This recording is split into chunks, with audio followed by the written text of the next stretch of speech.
तीसरी गलती हमसे क्या हुई कि हमने एक बहुत ही उस समय के हिसाब से बहुत बेहतरीन सिस्टम बनाया, लेकिन उस जो हमारा कंप्यूटराइज सिस्टम था, उस कंप्यूटर में नए नए वायरस आ जाएंगे, इसका हमें पता नहीं था। संविधान निर्माताओं ने कल्पना भी नहीं की थी कि किस तरह से लोग इस सिस्टम के अंदर घुस के इस पूरे सिस्टम को करप्ट कर देंगे। इसलिए उन्होंने इस सिस्टम के अंदर कोई एंटीवायरस नहीं डाले।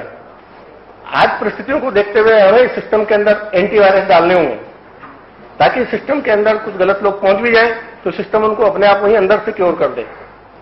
कुछ लोग सोचते हैं इस सिस्टम को, करप्ट सिस्टम को ठीक करने के लिए इस करप्ट सिस्टम के पैरेलल में एक नया सिस्टम खड़ा कर दिया जाए। प्रजातांत्रिक के द्वारा जो चुने हुए लोग हैं उनके भ्रष्टाचार को रोकने के लिए ब्यूरोक्रेसी को खड़ा कर दिया जाए।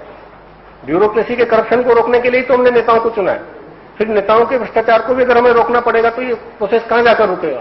तो हमें इस सिस्टम में ही ऐसे एंटीवायरस अपलोड करने पड़ेंगे कि कभी दोबारा इस तरह के बुरे लोग भी अगर आए तो वो वहां तक पार्लियामेंट तक नहीं पहुंच पाए। कोई भी डकैत आत्मसमर्पण करके, जिसको सजा प्राप्त डकैत है, जो सजा प्राप्त कर रहा है, आपको सबको नाम पता होंगे, और उन्होंने आत्मसमर्पण किया, चुनाव लड़कर वो पार्लियामेंट में पहुंच गए। तो हमें सिस्टम को ठीक करना होगा कि इस तरह के डकैत प्रवृत्ति के लोग, अपराधी प्रवृत्ति के लोग पार्लियामेंट में नहीं पहुंच पाए। पार्लियामेंट को अपमानित करने से काम नहीं चलेगा। पार्लियामेंट तो एक संस्था है, एक मंच है जहां से जनता की भावनाओं की अभिव्यक्ति होती है। अगर पार्लियामेंट में गलत लोग पहुंच गए तो इसमें पार्लियामेंट का कसूर नहीं है, इसमें हमारी चुनाव प्रणाली का और आपका हमारा कसूर है। हम ही ने वोट लेकर के उन्हें पार्लियामेंट में पहुंचाया, और वो लोग कहां से आए? समाज से। हम ही लोगों ने नेता पैदा किए, हम ही लोगों ने उनको वोट दिया। तो अगर हमें वो सिस्टम ठीक करना पड़ेगा तो हमें बजाय लीडर की क्वालिफिकेशन तय करने के हमें वोटर की क्वालिफिकेशन तय करनी पड़ेगी। जब इंटरव्यू बोर्ड अच्छा होगा तभी तो सही आदमी का सिलेक्शन होगा।